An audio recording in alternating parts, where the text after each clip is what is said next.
എല്ലാവർക്കും സുഖമാണെന്ന് വിശ്വസിക്കുന്നു.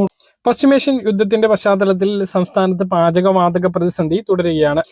പാനിക് ബുക്കിംഗ് അവസാനിച്ചതോടെ വീടുകളിൽ ഉപയോഗിക്കുന്ന ഗാർഹിക സിലിണ്ടറിന്റെ പ്രതിസന്ധിയിൽ അഴവ് വന്നിട്ടുണ്ട് എങ്കിലും വാണിജ്യ സിലിണ്ടർ പ്രതിസന്ധി രൂക്ഷമായി തുടരുകയാണ്.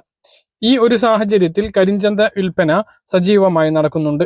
അതായത് വീടുകളിൽ ഉപയോഗിക്കേണ്ട 14 കിലോഗ്രാം തൂക്കം വരുന്ന സിലിണ്ടറുകൾ ഏജൻസികൾ മറിച്ച് വിൽക്കുന്നുണ്ട് എന്നുള്ള പരാതികളും അതുപോലെ തന്നെ കണ്ടെത്തലുകളും ഇതിനകം തന്നെ പല തവണയായി ഉണ്ടായിട്ടുണ്ട്.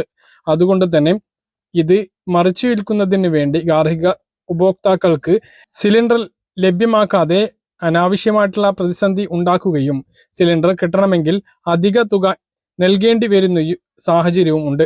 ഈ ഒരു സാഹചര്യത്തിലാണ് സംസ്ഥാനത്ത് ഒട്ടാകെ ഓരോ ജില്ലകളിലും പരാതി നൽകുന്നതിന് വേണ്ടി പ്രത്യേകം നമ്പർ തയ്യാറാക്കി നൽകിയിട്ടുള്ളത്. നിലവിൽ ഗ്യാസ് സിലിണ്ടറിന് ശരാശരി വില 14.2 കിലോഗ്രാം തൂക്കം വരുന്ന വീടുകളിൽ ഉപയോഗിക്കുന്ന സിലിണ്ടർ കാര്യമാണ് പറയുന്നത്. ഇതിന്റെ വില 921 രൂപ 50 പൈസയാണ്. വിവിധ ജില്ലകളിൽ ചെറിയ വ്യത്യാസമുണ്ടാകും, അതായത് 1-2 രൂപയുടെ വ്യത്യാസങ്ങളാണ് ഉണ്ടാകുക. എന്നാൽ ഈ സിലിണ്ടറിന് പുറമെ ഡെലിവറി ചാർജ് കൂടി നൽകേണ്ടി വരും. 5 കിലോമീറ്ററിന് ശേഷമാണ് ഡെലിവറി ചാർജ് നൽകേണ്ടി വരുന്നത്. 20 മുതൽ മാക്സിമം 60 രൂപ വരെയാണ് ഡെലിവറി ചാർജ് നൽകേണ്ടി വരുന്നത്. എന്നാൽ 100, 150, 200 ഈ സാഹചര്യത്തിൽ പല ഏജൻസികളും വാങ്ങുന്നുണ്ട് എന്നുള്ള പരാതിയുണ്ട്. അതോടൊപ്പം തന്നെ നമുക്ക് ലഭ്യമാവേണ്ട സിലിണ്ടറുകൾ നമുക്ക് ലഭ്യമാക്കാതെ ഹോട്ടലുകൾക്കും മറ്റും മറിച്ച് വിൽക്കുന്ന സാഹചര്യവും ഉണ്ട്. ഇത് രണ്ടും ശ്രദ്ധയിൽപ്പെടുകയാണ് എങ്കിൽ അതാത് ജില്ലയിലെ നമ്പറിൽ വിളിച്ച് പറയണം. നമ്പർ ഇനി പറയുന്നവയാണ്, നോട്ട് ചെയ്ത് വെക്കുക. നിങ്ങളുടെ ജില്ലയിലെ നമ്പർ നോട്ട് ചെയ്ത് വെക്കുക.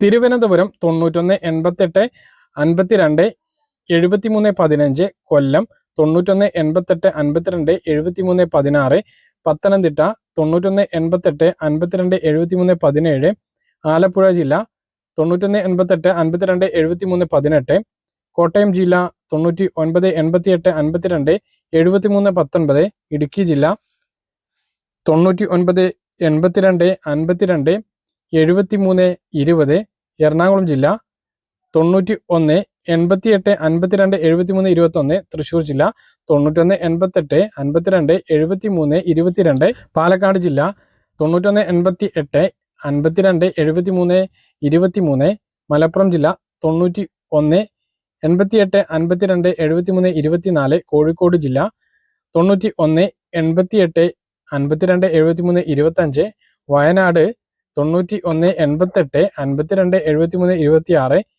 കണ്ണൂർ 91 88 52 73 27, കാസർഗോഡ് 91 88 52 73 28. ഈ നമ്പറുകളിൽ അതാത് ജില്ലയിൽ വിളിച്ച് പരാതി നൽകാവുന്നതാണ്. മറ്റൊരു പ്രധാനപ്പെട്ട കാര്യം, 25 ദിവസത്തിൽ ഒരു ബുക്കിംഗ് എന്നുള്ള രീതിയിൽ ഗ്യാസ് സിലിണ്ടർ ബുക്കിംഗ് ക്രമീകരിച്ചിട്ടുണ്ട്. അതുകൊണ്ട് തന്നെ ആ കാര്യം എല്ലാ ഗുണഭോക്താക്കളും ശ്രദ്ധിക്കണം. വർഷത്തിൽ 12 സിലിണ്ടറിനാണ് ഒരു ഗാർഹിക ഗുണഭോക്താവിന് അനുമതിയുള്ളത് കേരളത്തിന് പുറത്താണെങ്കിൽ 15 സിലിണ്ടറിനുണ്ട്. അധികം സിലിണ്ടർ വേണമെങ്കിൽ റേഷൻ കാർഡ് വെച്ച് അപേക്ഷ അതാത് ഏജൻസികളിൽ നൽകേണ്ടതുണ്ട്. അപ്പോൾ ഇപ്പോഴത്തെ ഒരു സാഹചര്യത്തിൽ 25 ദിവസം കഴിഞ്ഞാലാണ് വീണ്ടും സിലിണ്ടർ ബുക്ക് ചെയ്യാൻ കഴിയുന്നത്. ഈ ഒരു സാഹചര്യം പ്രത്യേകം ശ്രദ്ധിക്കണം. ഏപ്രിൽ മാസം മുതലാണ് ഓരോ സാമ്പത്തിക വർഷവും കണക്കാക്കുന്നത്. ഗ്യാസ് സിലിണ്ടറും അങ്ങനെ തന്നെയാണ്.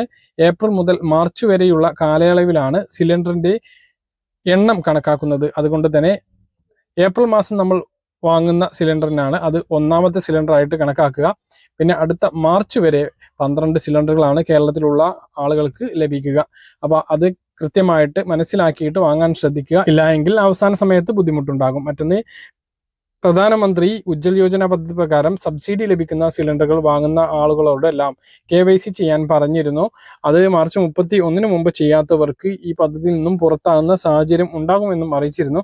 അതുകൊണ്ട് തന്നെ അത് ചെയ്യാത്ത ആരെങ്കിലും ഉണ്ട് എങ്കിൽ ഏപ്രിൽ മാസം മുതൽ സബ്സിഡി 300 രൂപ അക്കൗണ്ടുകളിലേക്ക് ലഭിക്കില്ല എന്നുള്ളതാണ്. ബാക്കിയുള്ളവർക്കെല്ലാം സബ്സിഡി ലഭിക്കുന്നതാണ്. പദ്ധതിയിലേക്ക് വീണ്ടും അപേക്ഷ നൽകാനുള്ള അവസരം വരുമ്പോൾ കൃത്യമായിട്ട് അറിയിക്കുന്നതാണ്. ഇപ്പോഴത്തെ സാഹചര്യത്തിൽ പുതിയ അപേക്ഷകൾ ക്ഷണിക്കാനുള്ള സാധ്യതയില്ല. മറ്റൊരു പ്രധാനപ്പെട്ട കാര്യം, PNG കണക്ഷൻ വരുന്ന സ്ഥലങ്ങളിൽ, അത് ലഭ്യമായിട്ടുള്ള സ്ഥലങ്ങളിൽ ആ കണക്ഷൻ എടുക്കുകയും അവിടെയുള്ള ആ കണക്ഷൻ എടുത്തിട്ടുള്ള ആളുകൾ LPG കണക്ഷൻ ഒഴിവാക്കുകയും വേണമെന്ന് ഇപ്പോൾ കേന്ദ്ര പെട്രോളിയം മന്ത്രാലയം മുന്നറിയിപ്പ് PNG കണക്ഷൻ ലഭ്യമായ ഇടങ്ങളിൽ PNG കണക്ഷൻ അതായത് പൈപ്പ് ലൈനിലൂടെയുള്ള ഗ്യാസ് വീടുകളിലേക്ക് എടുത്തിട്ടില്ല എങ്കിൽ അവരുടെ പൂർണ്ണമായിട്ടും ഗ്യാസ് കിട്ടാത്ത ഒരു അവസ്ഥയിലേക്ക് വരും. PNG കണക്ഷനുകൾ എടുക്കുക. LPG റദ്ദാക്കുന്ന സാഹചര്യം ഉണ്ടാകും. PNG എടുത്തിട്ടുള്ള ആളുകൾ LPG റദ്ദാക്കിയിട്ടില്ല എങ്കിൽ ഫൈന് അടയ്ക്കേണ്ട സാഹചര്യവും ഉണ്ടാകും. ഗ്യാസ് സിലിണ്ടറുമായി ബന്ധപ്പെട്ട അറിയിപ്പുകൾ ഇത്രയുമാണ്.